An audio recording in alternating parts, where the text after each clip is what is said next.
I'm curious as to know the theological underpinnings of the rebellions, and especially regarding the rebellion, in inverted commas, of Imam Hussein. Yes. Because all of this has come to the forefront in these last 2 years with the Arab Spring.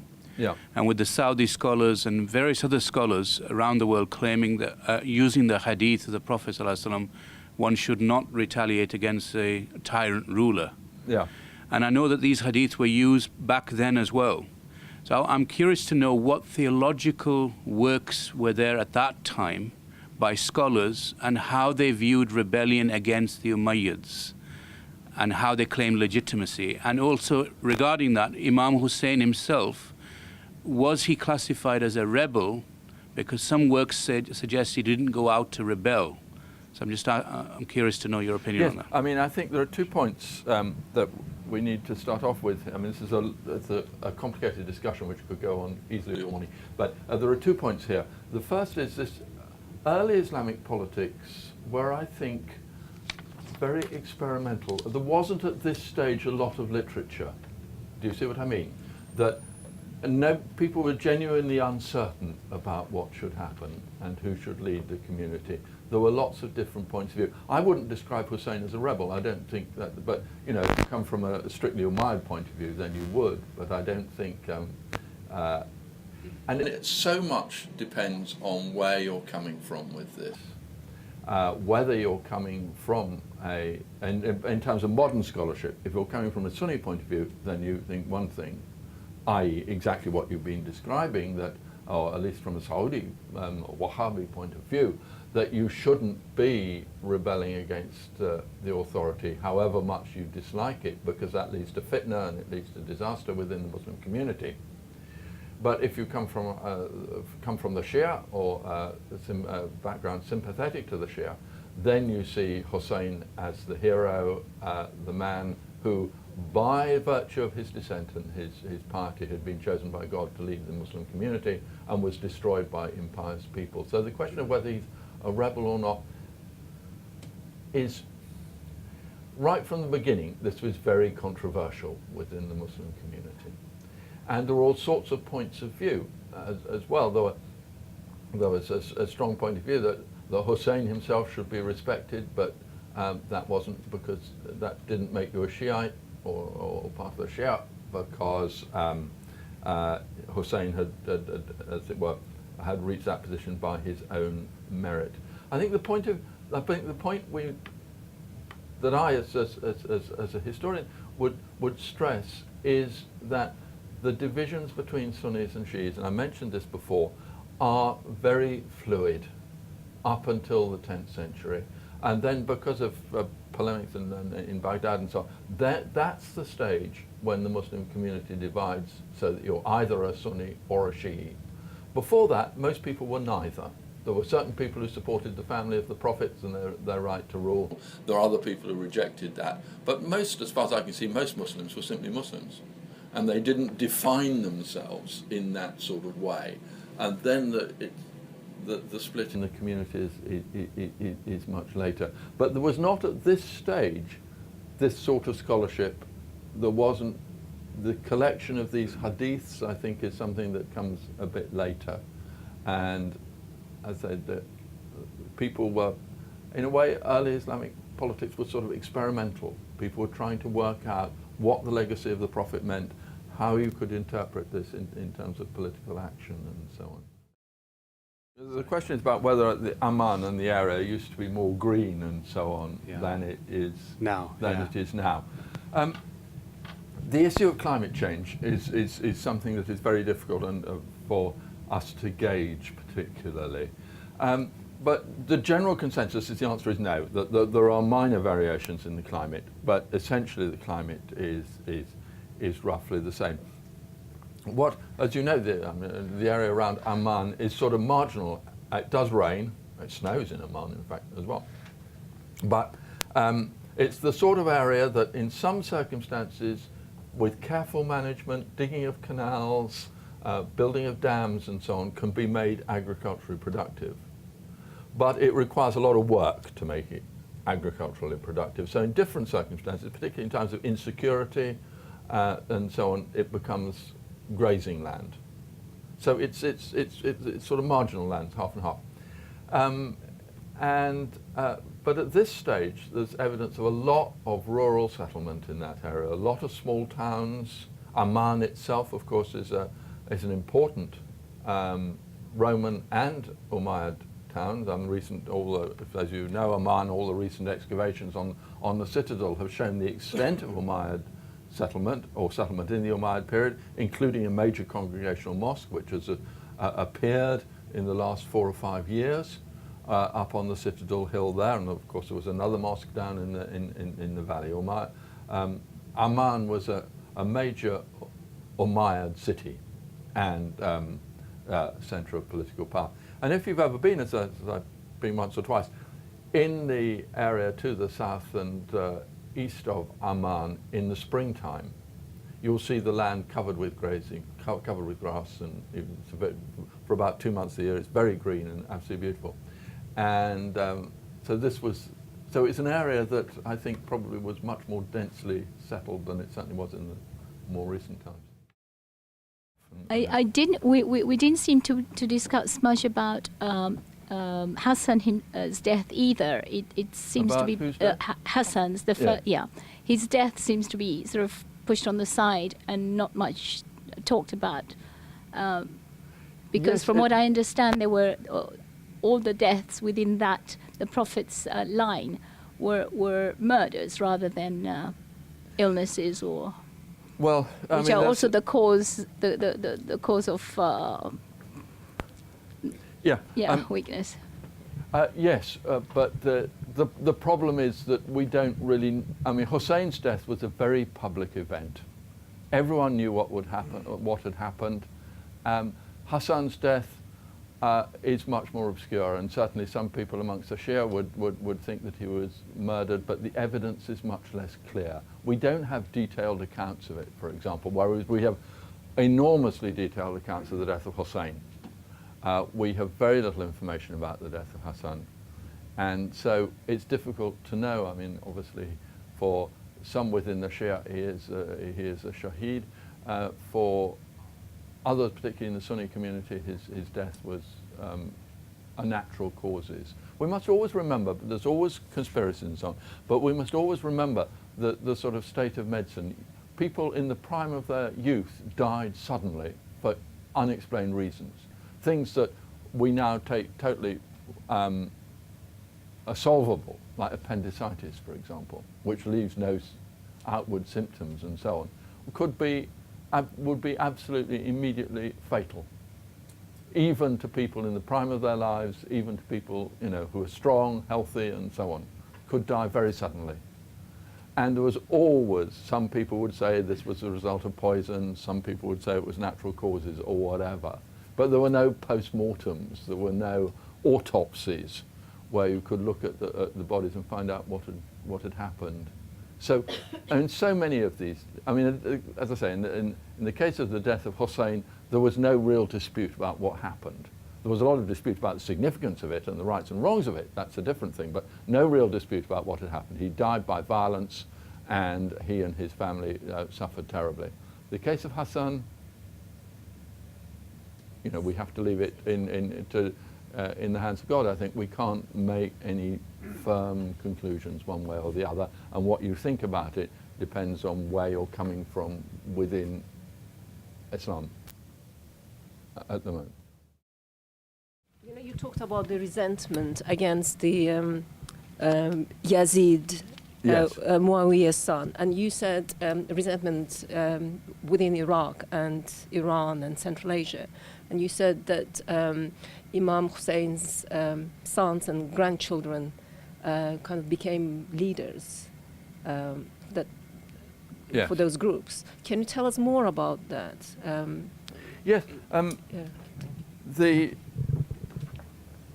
The descendants of Hussein did become leaders, or were adopted by Iraqi and Eastern Muslims as leaders of rebellions against the Umayyads. Particularly, the famous one is Zayd ibn Ali, who rebelled in Kufa in the year 740 and was killed by the Umayyad forces was, and if you look at the accounts of what Zayd was saying when he was trying to rally support in Iraq, it's a lot of it is about, and it comes back to your question about distribution of resources, a lot of what he's talking about is that the Iraqis should take control of their own resources. I mean, his appeals to, I mean, to call it an Iraqi nationalism is a bit wrong because, of course, Iraq was not at this stage a nation, but the Arabic sources constantly talk about the Ahl al-Iraq at this stage. I mean, which is interesting. I mean, those who say that in the recent political discussions that Iraq is a sort of modern invention and so on, only have to read early Islamic sources to realize that Iraq has an identity right from the beginning of the Islamic period. So, but they weren't a permanent opposition. If you know, there were sporadic rebellions and so on, but they weren't a permanent opposition. But when people were driven to rebellion, or they felt they had to rise up against Umayyad oppression, why then they looked to the descendants of Hussein and the Alids in general. And of course, it's from this Zayd that the Zaydiyya, who are still, of course, in areas like particularly in the north of Yemen and so on, are still a significant force in the Islamic community. They didn't challenge Umayyad's legitimacy, they just wanted Oh. to Iraq resources. Everything is mixed up, isn't it? Yes, there was a challenge to Umayyad legitimacy. The idea that, I mean, even amongst the Zaydiyya, who are amongst the Shia, are closest in many ways to a Sunni view of political power. I mean, even among the Zaydiyya, it's clear that power belongs to the family of the Prophet, and the family of the Prophet means the descendants of Ali and Fatima, not to anybody else. So yes, that is an issue. It is a legit. So they did challenge the legitimacy of the Umayyads. But one of the things that happens in amongst the people I call the proto-Shia in the late Umayyad, early Abbasid period, was the idea that you could reject the legitimacy of the Umayyads or Abbasids, but not take military action about this. This is the whole, if you like, the achievement of Ja'far Sadiq, is that you can reject their legitimacy, but you do it quietly, so to speak. You would like the power to pass to members of the family of the Prophet, but that doesn't mean you have to take to violence to achieve that. You just think things are not as good as they should be, and in time to come things will get better and the family of the Prophet will take power. I don't know whether that helps or not, but there is always a complicated interaction here of ideology and political things. What puzzles me that the little I know about the life of Ali, that he was a very wise man, good with the sword, a scholar, a muttaqi, but nothing like Umayyad in his political dealing, not savvy, and didn't have any ambition in that direction. And I see a reflection of that in his sons. And you just said that this division between Shia and Sunni took 3 centuries to emerge. And when I see now the identities of one is a Shia or a Sunni, they seem to have left their Muslims and the teaching of the Hadith and the Quran, what they should be following. And I'm really so puzzled as to why this has happened, and no efforts have been made that one can readily see to resolve this. Yeah. There are external, internal reasons, institutionalized, education system that fossilize these attitudes. I think it is such a sad story as a Muslim for me. And I often wonder, could this be resolved? I know we have oil monarchies and all that. They will say what we heard here on, rather than saying that if you are a Muslim ruler, there's a transparency, there's accountability, and all these things which they just gloss over. So can you shed a light on that as to, I mean, well, is my view, does that make sense? Do you see any hope? No. I'm not sure that I really do, which is a somewhat pessimistic thing, because I think these things are very, culturally, people are brought up in one tradition or another. And from an outsider's point of view, and from lots of points of view, the differences between them seem very, very small. And certainly something that's happened in the last 20 or 30 years in many areas is that the difference between Sunnis and Shias have in a sense, declined the differences, though recent events in Iraq and so on, it's just difficult to know how this is going to pan out. But I think, I mean, I come from a Christian background, and I come from an Anglican Christian background, and that's what I am. And then we have the Roman Catholic Christians next door. And to an outsider, and I guess to Muslims and so on, the differences between the Catholics and the Anglicans seem like really tiny. And yet they're absolutely, I mean, the idea that there could be a unity between these two groups is really out of the question, and all attempts to get through these barriers have failed. And I think, you know, that somehow that seems typical of human religious societies, and it's not very optimistic. But what was the role of the branch of the family of Ali from the Hanifiyya woman in all these early conflicts? I'm sorry. What was the role of the branch of Ali's family from the Hanifiyya woman in all these early conflicts? Yep. Okay. That's another big question. Ali had two sons with Fatima. He had another son called Muhammad by a woman from the tribe of Hanif, a Hanifiyya woman. She was Hanifiyya, and Muhammad is known as Ibn al-Hanifiyya. Now, the question, of course, for the proto-Shia, the people who believe in the rights of the family of the Prophet, was Muhammad ibn al-Hanifiyya a proper member of the family of the Prophet? He was a descendant of Ali, but not of Fatima. And almost immediately, we find different points of view about this. That some people reject the descendants of the Hanafi woman as candidates for power because they're not descendants of Fatima, and therefore they're not direct descendants of the Prophet. Only children of Fatima and descendants of Fatima are direct blood descendants of the Prophet. But there were other people who thought, yes, they are. You know. And the Ibn al-Hanifiyya is important as a political figure. He tried to, or at least his supporters tried to get a movement in his favor in Iraq in the Umayyad period. It must have been very confusing being an Iraqi Muslim at this sort of stage, because all sorts of people are coming along and saying, well, actually, I'm part of the family of the Prophet. And, it's easy to imagine that everyone clearly knew what was going on, but I suspect lots of people were deeply confused about it. But one thing that happens is that the last of, I think it's Ibn al-Hanifiyya's son or grandson, claims, people say that he passed his right to the Caliph by wasiyah to the Abbasids. And one of the parts of the Abbasid claim to the Caliphate was that they had been designated by the descendants of Ibn al-Hanifiyya. So Ibn al-Hanifiyya becomes an important figure in Abbasid propaganda as well.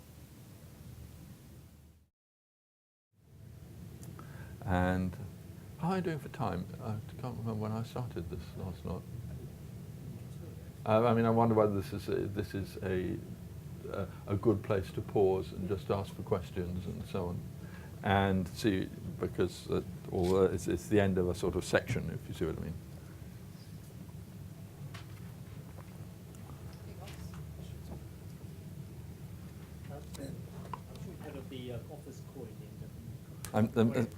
Yeah. Bear with me for a second. It's on. Yes. No, Offa, King Offa in Wales, they found a coin which had Arabic inscription on it. Yes. I'm not sure what year it was, probably 9th century, 10th century. I think it's in Offa as before then. Well, before that, was it 6th, 7th? 8th, yeah. So it's a mystery how that appeared on that coin. Do you think that was because there was some Muslims in Wales, or was it just a showing off culturally wise? Coins travel, I mean, fantastic distances and so on. I mean, it's been used certainly for commerce, and it's somehow been passed on as perhaps as a curiosity, a nice thing to have. But I mean, this is what you get, and this isn't really part of this discussion. Is the astonishing number of Islamic coins in Scandinavia as a result of trade from Central Asia to Scandinavia. And huge numbers of buried coins, Muslim coins, have been found in Scandinavia. But this coin actually had King Offa's head on it. And Oh, right. the back had inscription. Oh, right. No, I'm not familiar with was- this. No, I'm sure it's because it was a high prestige sort of So coin. And foreign the culture. yeah, exactly. It reflects the prestige that this Islamic coin has had. You mentioned the usefulness of the coins as opposed to the written material, because the coins are contemporaneous. The written material, it sounds as if it isn't. So I was wondering how much later the evidence that you're using for your reconstruction, as it were, your historical reconstruction, how much later the sources are.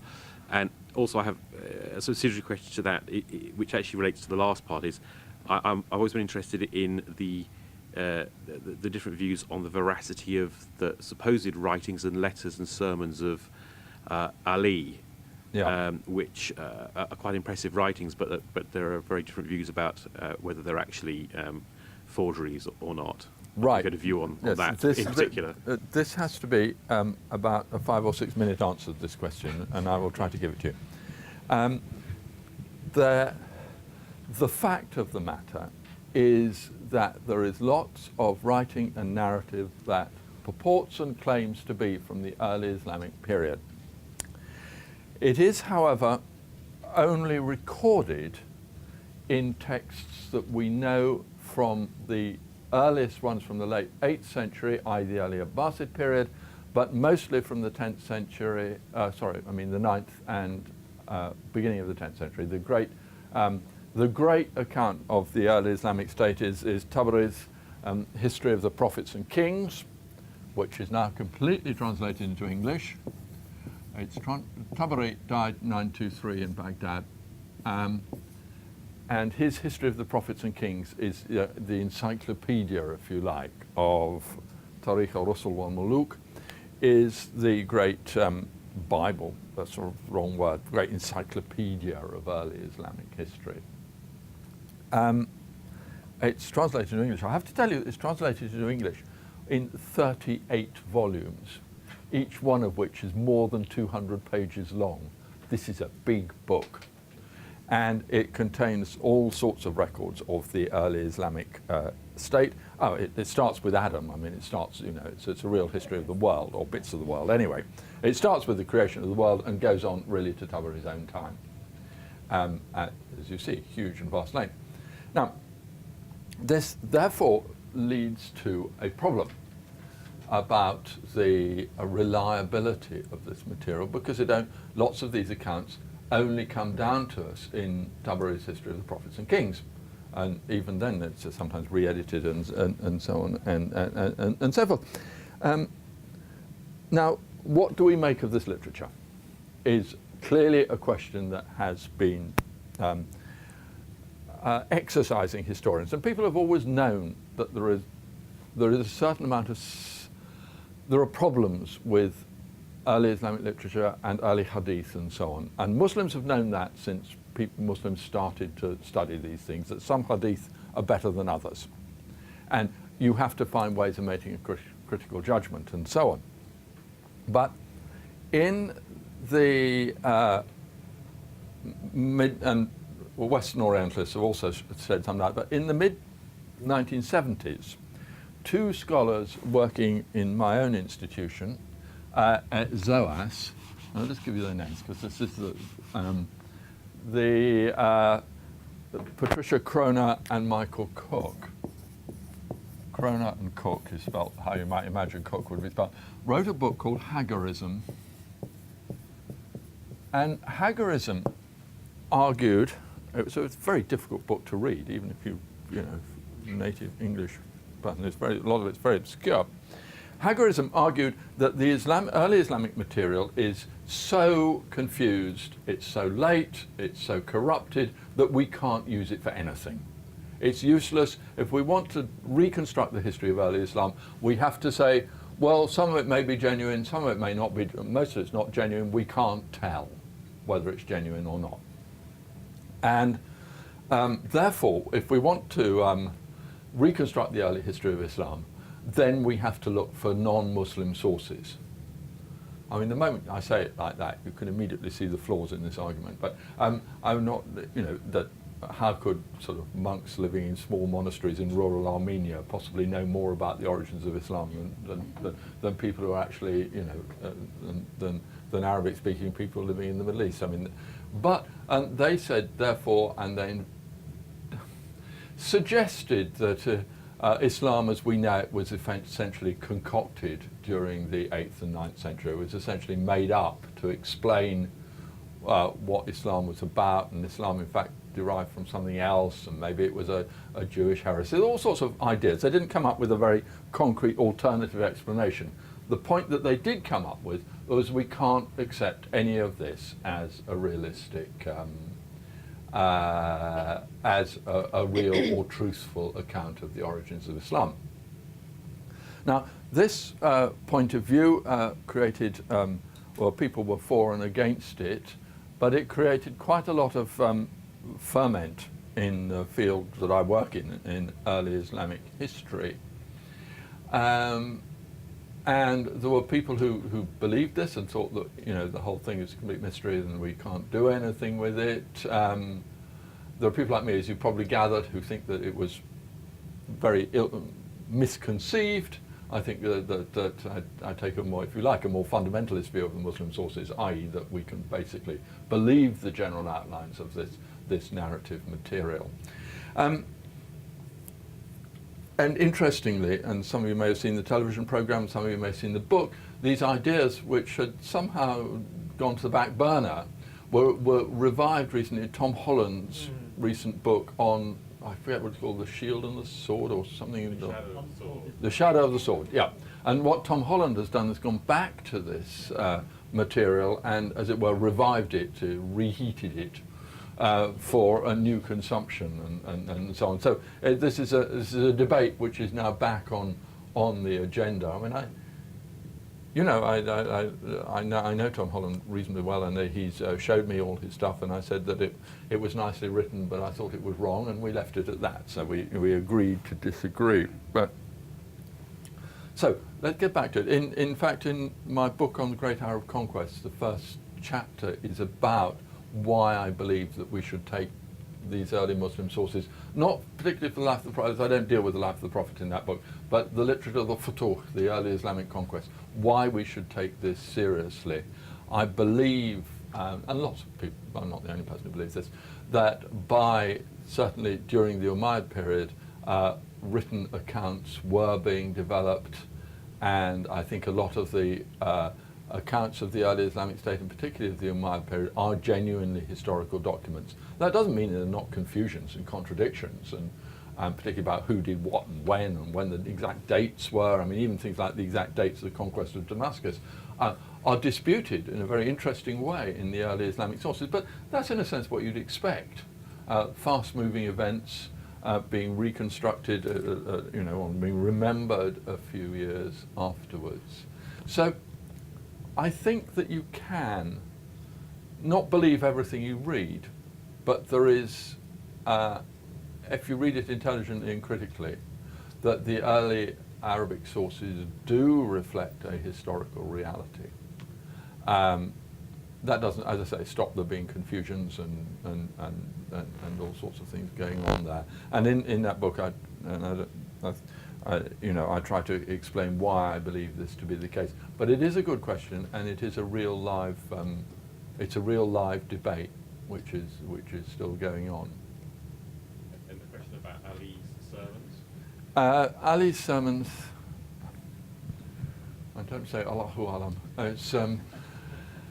It's really very, very difficult to tell. The Nahj al-Balagha and so on is, the earliest witnesses to it come from the early Abbasid times. It's a very developed, as you say, eloquent and religious piece of classical Arabic rhetoric. It's hard to believe that it hasn't been improved on, even if it reflects, simply because that sort of Arabic rhetoric wasn't really, our earliest documents and accounts don't use that sort of rhetoric. But, as I say, I don't think there's any real way of getting beyond what I've just said.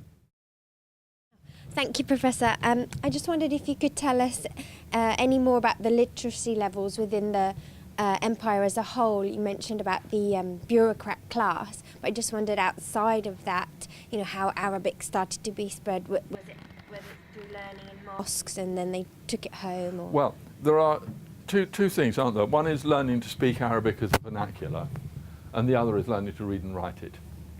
And it's very difficult to tell, and we know that a lot of people could read and write, but what percentage of the population this represents is very difficult to tell.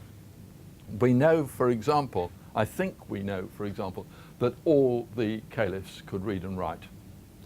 And this may seem a bit odd, but when you think that the first English king who could read or could write was Edward I in the mid-13th century, no previous English king, as far as we know, could write. You realise that this is something a little bit exceptional, that all the caliphs could read and write, suggests a higher degree of literacy, or at least for pre-modern times, a higher degree of literacy than you might expect, or from other societies at the time. Beyond that, beyond the fact there's a huge amount of literature that is produced, we can't really gauge levels of literacy. But just to continue that briefly, and it goes a bit beyond Umayyad times, in the early Abbasid period, two important things happen, or two important things happen in the world of literacy.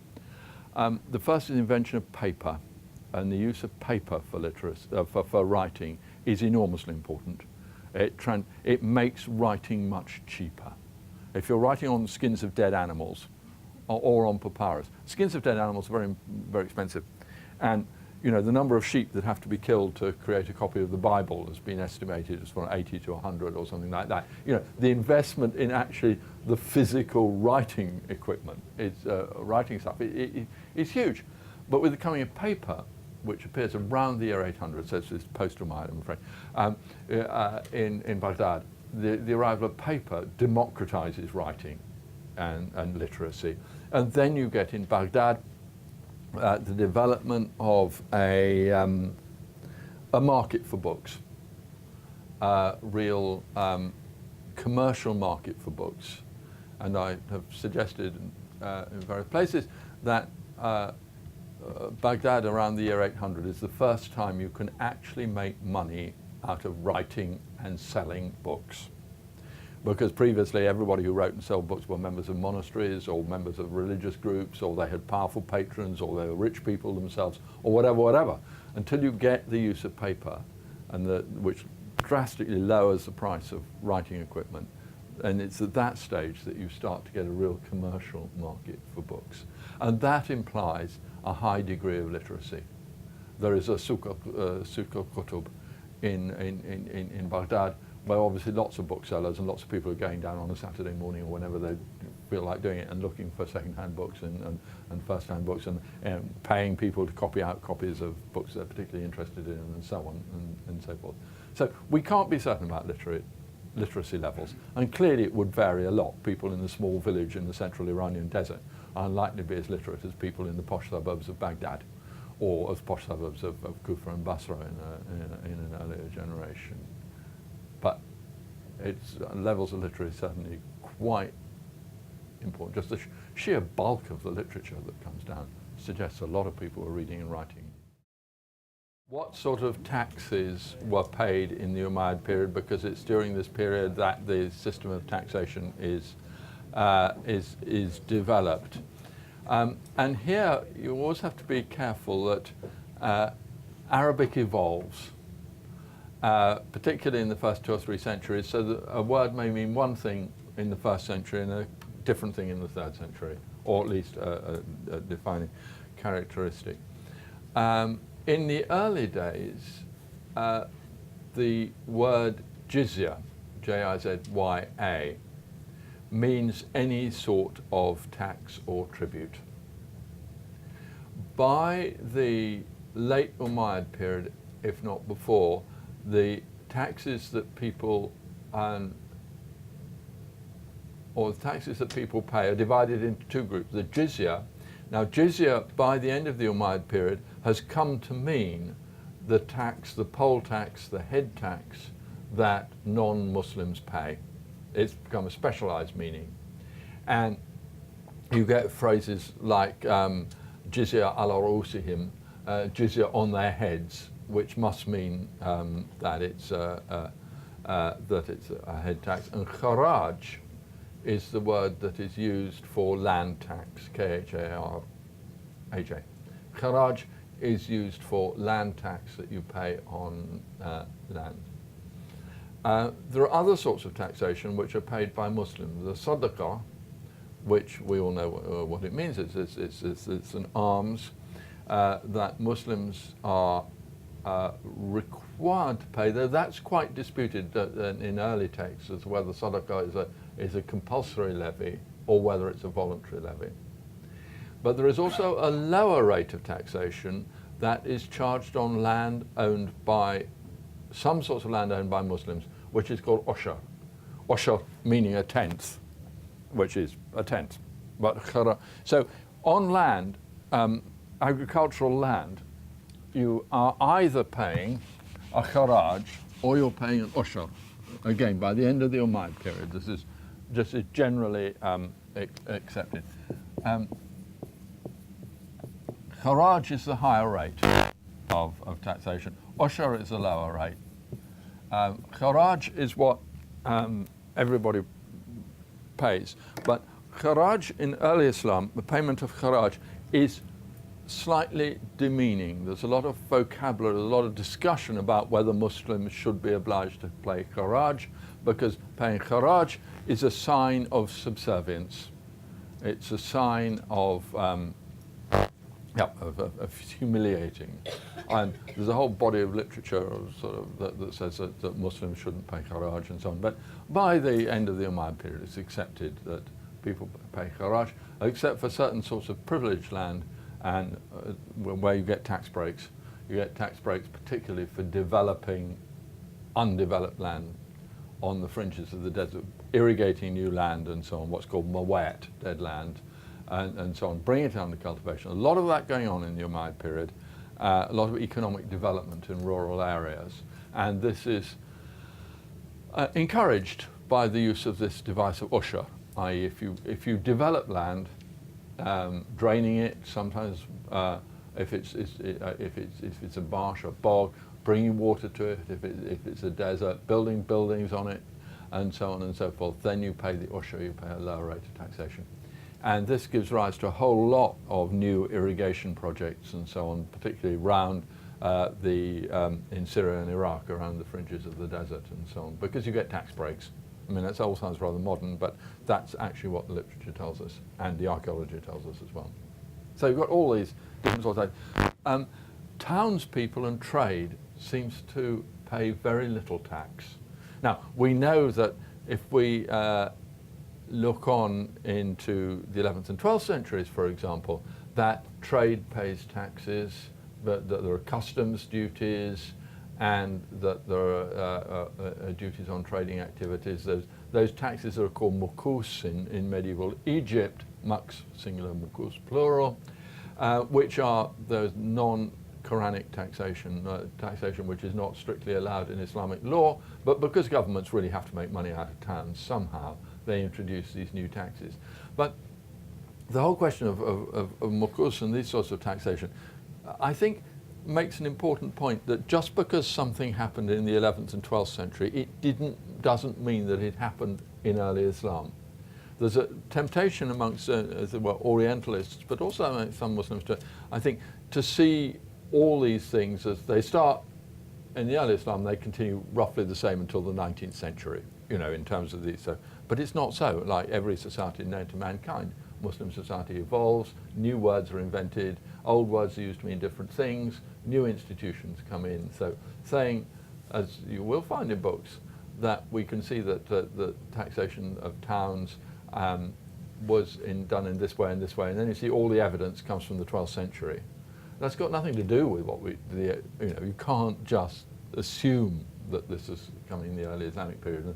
And I've been doing quite a lot of work recently trying to work out the relationship between the Sultan, in the sense of the state, and townspeople in terms of taxation and urban planning and so on in the early Islamic period. And I don't find any convincing evidence for taxation of towns and taxation of trade in the first 2 or 3 centuries of Islam.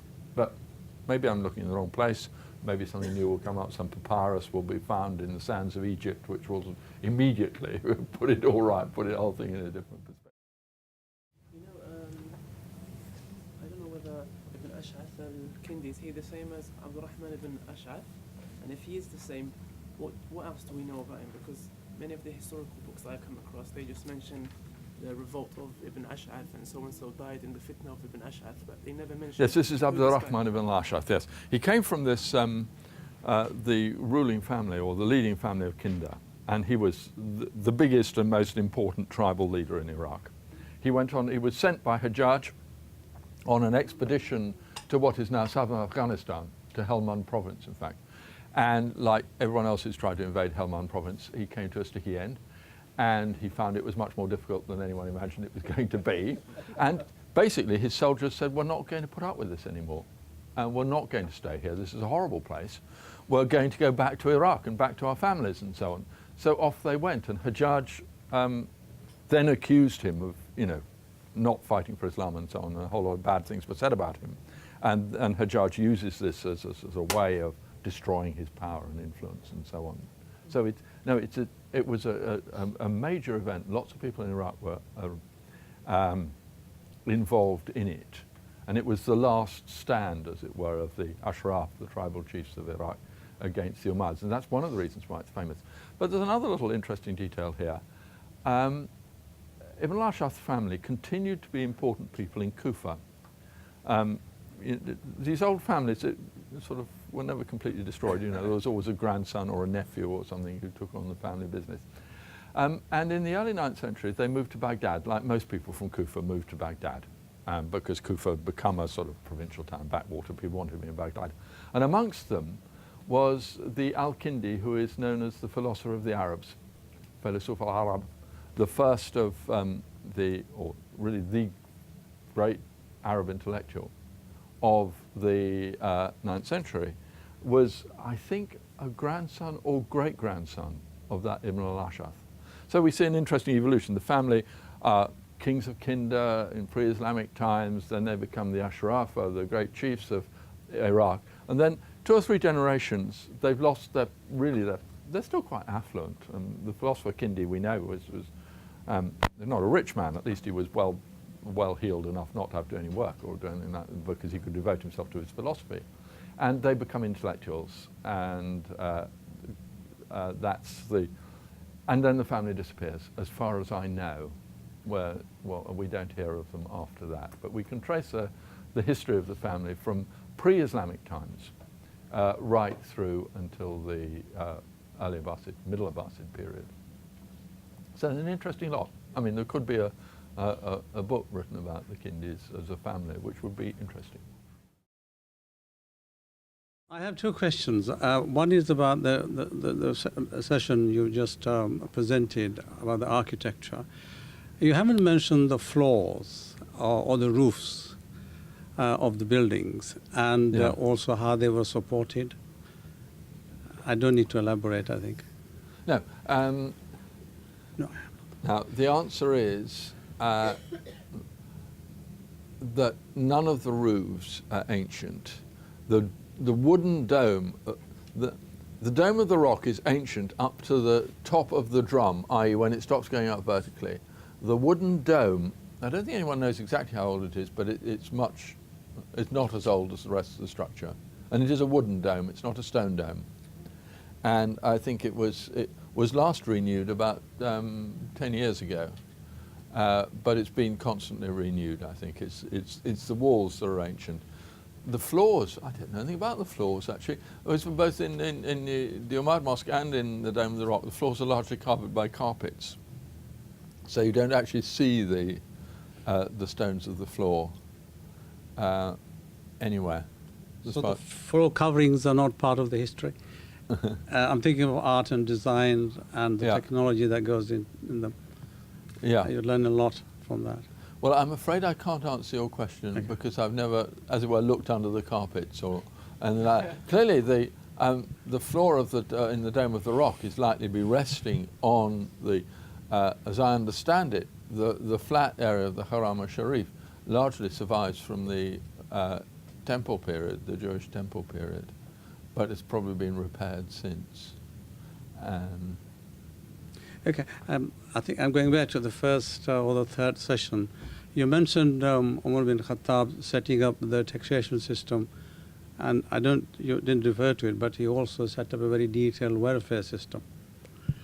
And I understand when the welfare system was being considered for Britain, I think was it the Beveridge or George Lloyd's period, the Islamic system as set up by the second Khalifa was studied at Cambridge. Do you have any, and then looked at, okay? Right, right. Have you any references on that? I don't know anything. I mean, it's an interesting idea, but I'm afraid I don't have any I heard, information. sorry. Okay, sorry.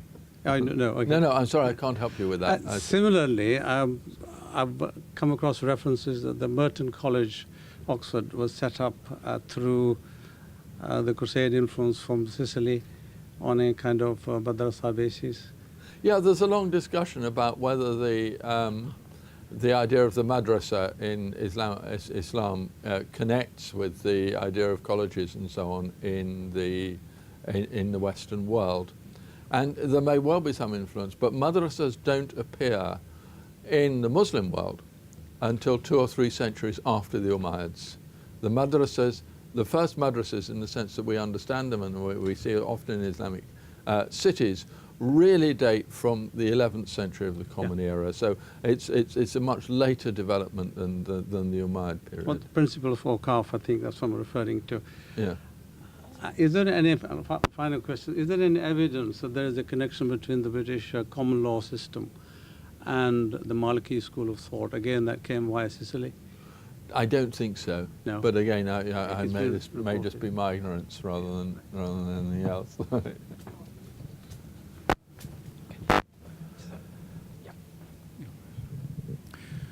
You mentioned about the Christians in the Umayyad mosque, the church, and Al-Walid sort of forcing them out and giving them a replacement, as it were.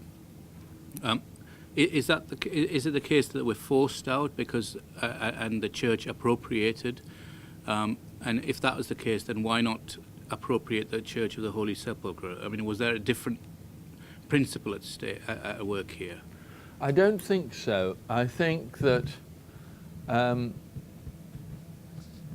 the point about Damascus was that there is only one big holy precinct in the center of the town. In Jerusalem, there was the opportunity to build on the temple platform, which was in many senses a larger and more magnificent site than the site of the Church of the Holy Sepulchre. There may have been a feeling the Church of the Holy Sepulchre was so important to Christians that they couldn't do that. But I think, and I've never seen this really discussed, this contrast really discussed, but I think that it may well be that it's just there was an alternative and really very good site in Jerusalem. But in Damascus, there was only this really one city centre site that could be developed. But I'm not sure that's a very, very good explanation. I mean, I don't know the reason why, but we can just say that this is what happened. And is it evidence that it was appropriated? Yes, there's quite a long discussion about the legality of what happened and so on, and Abdul Malik seems to have tried to do it, and he couldn't persuade the Christians to sell or move out, and they claimed by the rights of the Treaty of the Surrender of Damascus they didn't have to, and so on. So, I mean, you think of these people perhaps as being sort of, like sort of Oriental despots or whatever, but in fact there is a process of law that goes, there's a lot of discussion about how lawful it was to do this or that or the other. And the Umayyads certainly, rather than driving them out, tried to reach a compromise, which they did in a way. Though the Christians were very reluctant to move, nonetheless, in the end they did, and like most of these early Islamic discussions in the Umayyad period, there are lots of different versions of exactly what the lawsuit looked like. But it seems possible that the Christians were compensated with some other churches which had previously been taken over by the Muslims. There are discussions about some of the other churches which had been in Damascus, which had been taken over by Muslims, and the Christians appealed to as it were, the righteous Caliph, Umar II, Umar ibn Abdulaziz, and the righteous Umayyad, and he says, no, these should be handed back to the Christians because that was the terms of the agreement. And then the Muslims, of course, protest about this, and the next Caliph hands them over to the Muslims without, so but there's a lot of legal discussion is what I'm saying. It's not just a question of telling people what to do or confiscating stuff and so on. There is a process of law here. Do you know if there's any evidence for enforced Arabization in terms of language or culture? I've heard of something going on in Egypt, and also there's something about the Assyrian people. I mean, I've got my own doubts, but I've heard these things from... No, compulsory Arabization in the sense you have to speak Arabic, no. What there is compulsive, I don't mean compulsive, do I mean compulsory enforcement of Arabic in the government bureaucracy. I mean, that's something that the Sultan, in the sense of the government, can say, is that all government documents now have to be in Arabic. And so there's that degree of compulsion, but the idea that people should be made to speak Arabic and so on, I've got no indication of that at all. And people started to speak Arabic because sort of everyone else was doing it. It was a language of the elite. If you wanted to be in the centre of urban society, you wanted a job in the administration and so on, then you had to know Arabic. So people are doing it because they want to, for career reasons, I think, in very many cases, rather than because they're ordered to. But it's just that if you don't do it, then you don't get a good job. So I mean, it's like English now. Yes. Yeah. You mentioned that there were some early Arab traditions that mentions or speaks about tawaf and the Dome of the Rock. Do you know where I can find these traditions? What sources they mention? No, it doesn't. The Arabic tradition doesn't talk about tawaf specifically.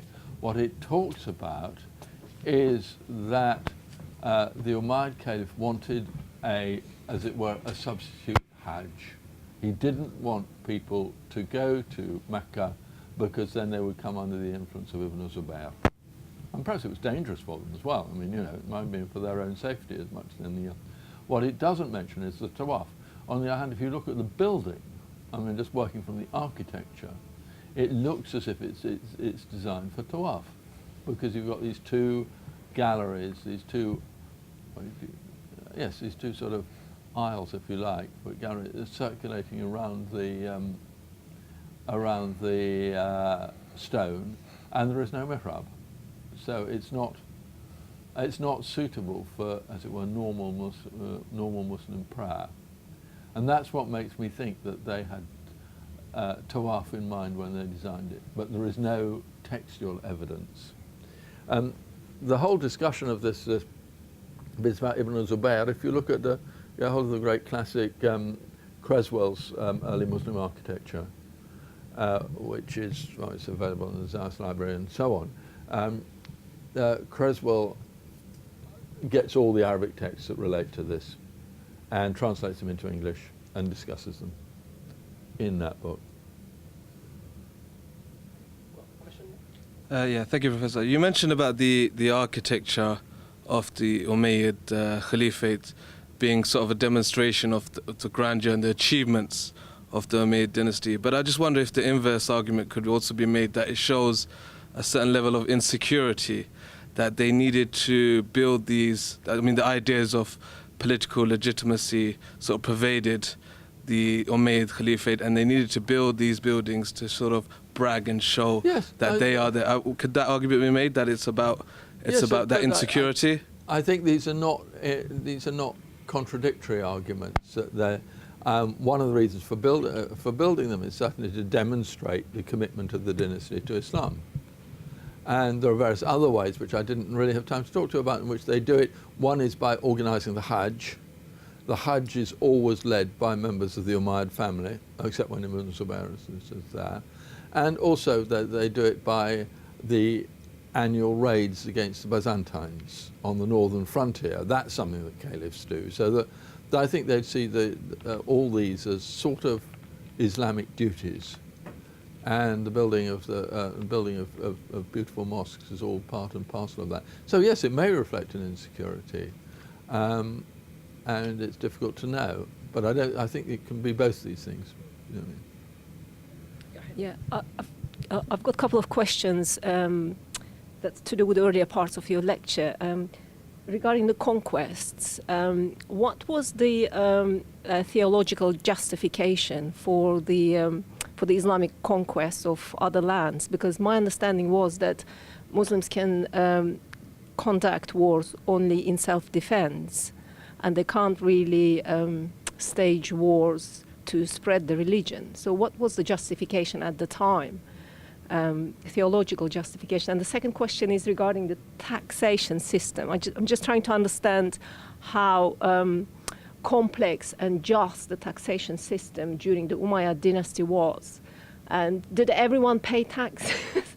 Like, you know, the bureaucrats who were paid salaries, did they also pay tax, like the Caliph or his court? Did they all pay taxes? The theological justification, I don't think it's very highly developed, except that there is a general idea that Muslims ought to fight to extend Muslim rule in the first centuries, and there are certain passages in Quran that suggest that fighting the infidel is part of the duty of the Muslims and so on. It's not a very developed, this is a period when Islamic theology is not particularly developed anyway, but the idea that all these areas that out with the Dar al-Islam or Dar al-Harb, and that it would, the Muslims would be justifying, not in making the people their Muslims, as I said, but rather they'd be justified in conquering them and defeating them and so on. So there's a good deal of, by the end of the second century, you're getting people writing books about jihad and jihadi ideology, Abdullah ibn Mubarak particularly, in the 780s, 790s, so after the end of the Umayyad period, but still working out these ideas.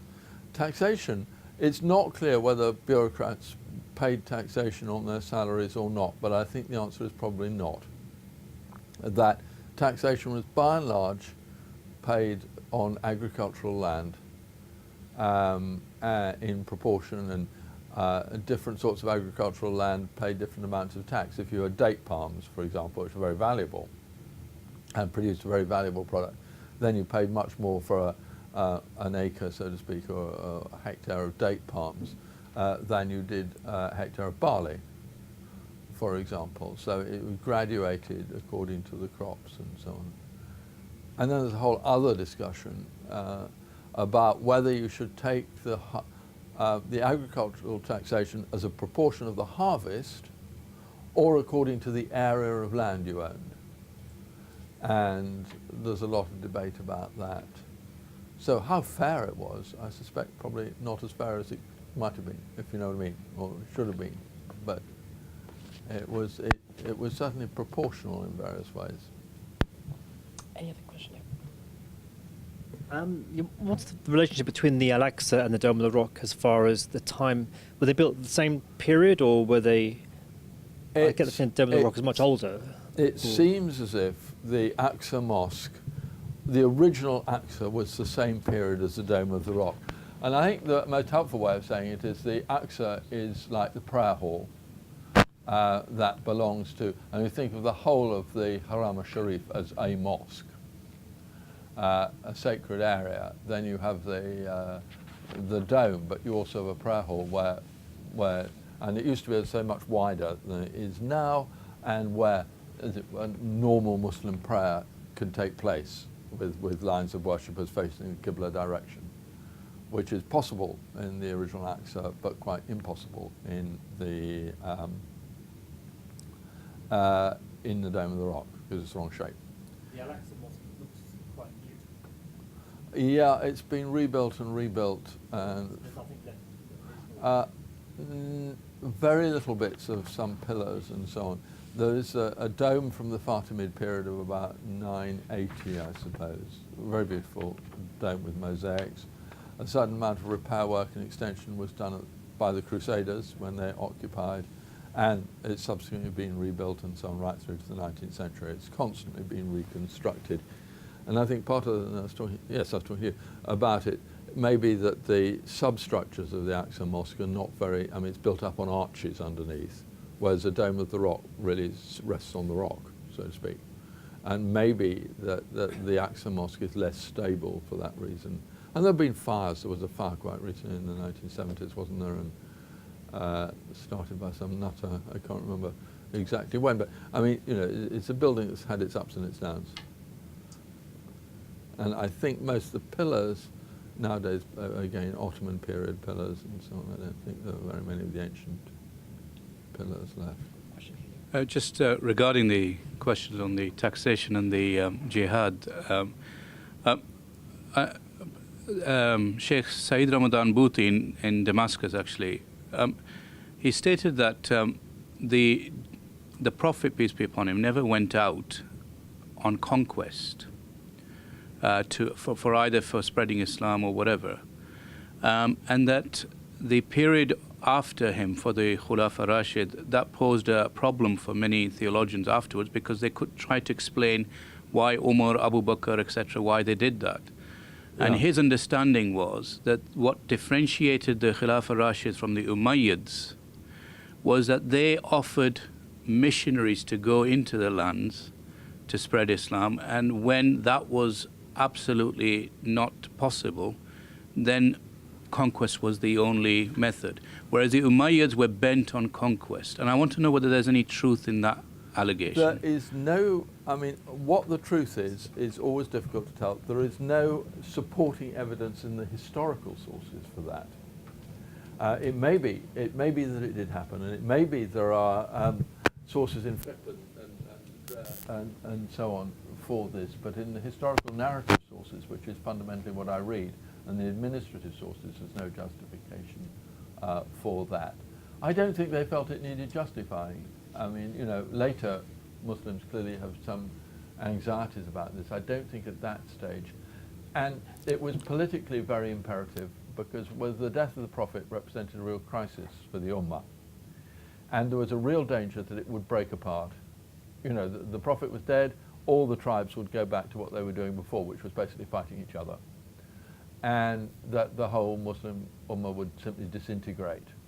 But I think the vision of Umar and Abu Bakr and Umar and the people who surround him was that the way to prevent the Ummah from disintegrating was to unite it against other people.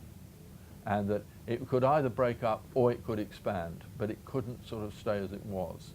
You know, it wasn't a viable option, and they opted for expansion. And so, I mean, but that's not a theological justification, is it? I mean, that's a realpolitik. It's a political justification. You know, Professor Mahmoud was mentioning about zakat. Yes. He mentioned that Umar ibn Abdulaziz used to calculate his own zakat. So that carried on for Khalifs or not? Or Yes, well, I mean, Umar ibn Abdulaziz is always the exemplary. I mean, whether ordinary Caliphs did it is quite obscure, but it's all part of this building up and developing the idea of Umar ibn Abdulaziz as the perfect monarch, the perfect Khalifa, I think, and that's it ties in with all sorts of other things we know about him and we're told about him and so on. Right. One of the criticisms made of many of the Umayyad Caliphs is that they treated sort of the fisc and the treasury as their personal revenue. Is that kind of criticism anachronistic in the sense that was there no distinction between the Caliph's money and the sort of the state revenue? No, there wasn't a formal distinction between the two, but this whole discussion reflects the arguments above all about the revenues of Iraq.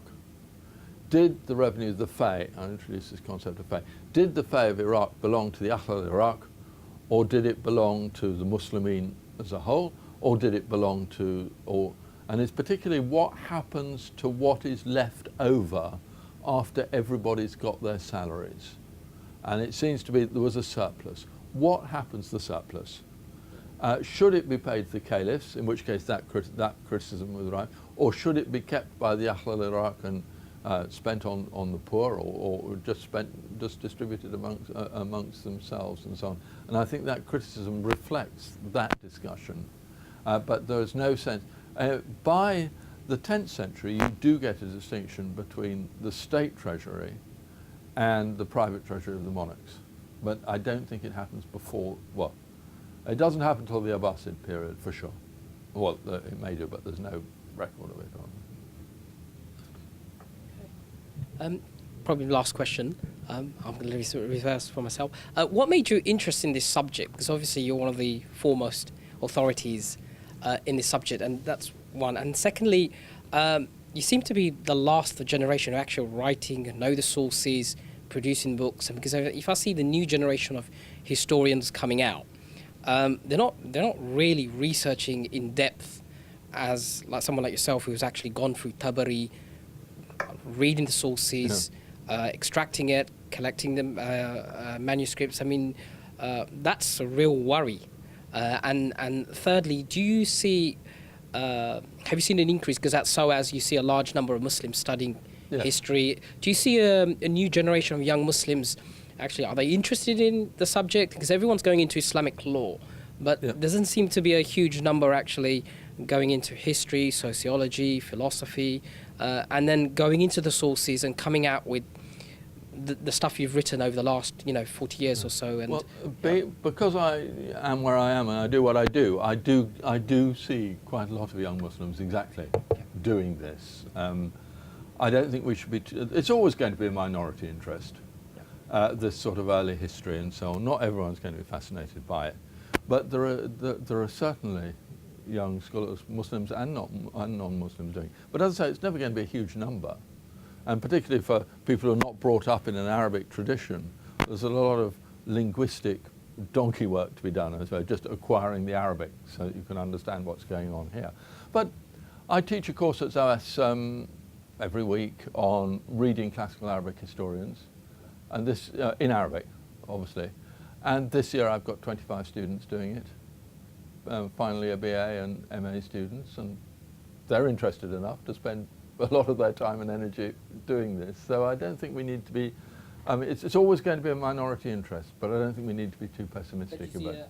At least there should be a number coming out, going and perhaps doing a PhD in this, and maybe perhaps potential books or potential research. There are some. We'd always like to see more. There's so much work to be done in early Islamic history. There's so many topics that have never been explored and things like that. What kind of topics would you say? I mean, there may be a budding historian. Well, a lot of this discussion about, for example, all these administrative details. I mean, I've given you a broad brush outline of how I see it, but in terms of how the administration actually worked on a day-to-day basis, for example, has not really been looked at. Who and things like who were the members of the caliph's household, the caliph's court, looking at the entourage who was surrounding the caliphs and so on, again has not been looked at systematically. There's a lot of material that hasn't been looked at before in these Arabic biographical dictionaries that you get, which are so characteristic and so huge product. Ibn Asakir's History of Damascus, which is a biographical dictionary of everyone who ever transmitted any hadith in Damascus and so on, has now been printed, and it is in 80 volumes. I mean, there is a lot of stuff there. And of course, none of it's machine readable or anything. You can't just press the computer button and get all the references to Umar ibn al-Khattab or anything like that. You have to read it. And you could spend a long time reading 80 volumes of Middle Arabic. I mean, it's tough stuff.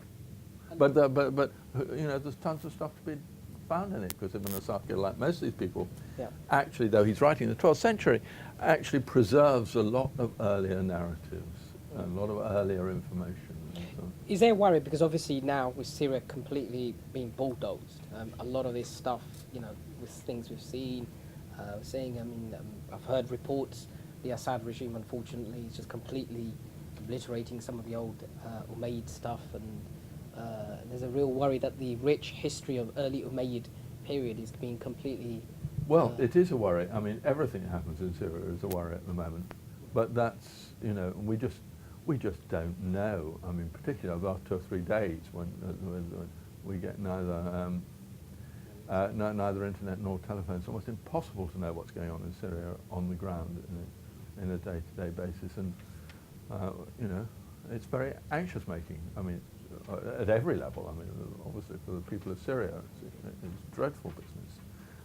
But historic monuments, in a sense, have to take second place to individual people and so on. But still, it's extremely worrying. Yes. Finally, I mean, what do you think of this argument? People of the Lebanon look up to the Umayyad period as a, you know, this is something nostalgic, this is what we were, this is, and there's one argument that this is what we should have been, you know, post, you know, Arab world should have been like this, so to speak, post-colonial world, the Arab world should have been like the Umayyad period, grandeur. At the same time, there's another argument, there's Arab imperialism. Yes. What do you think of those two arguments? Well, I think there's two arguments. It depends, you know, what side of the way you're coming from with this. Yeah. It is significant. The Umayyad period is the only period in the history of the area, right from sort of ancient Egyptian times down to the 20th century, when Syria, in the sense of Great Syria, has been the center and capital of an empire.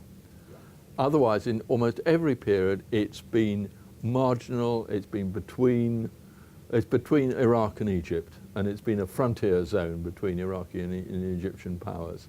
Only in this Umayyad period has it been the center of a great empire. I can't think of any other, possibly at the time of Salah ad-Din, at the time of the Crusades, but that lasted a very short period of time, and the Crusaders were there and so on. So I think that's why, you know, people from Syria look back to it as a great period. And I mean, there certainly is Arab imperialism. At one level, another level, you can look at it as a spread of Islamic rule, you know, and a good thing. It depends which where you're coming from, I think, and whether you. The autobiographical aspect. I've always been interested in history, for whatever reason, since I was a small boy, and my father took me around castles and so on in Kent, where I grew up. When I was 16, I had a friend at school whose father worked in Damascus for UNRWA.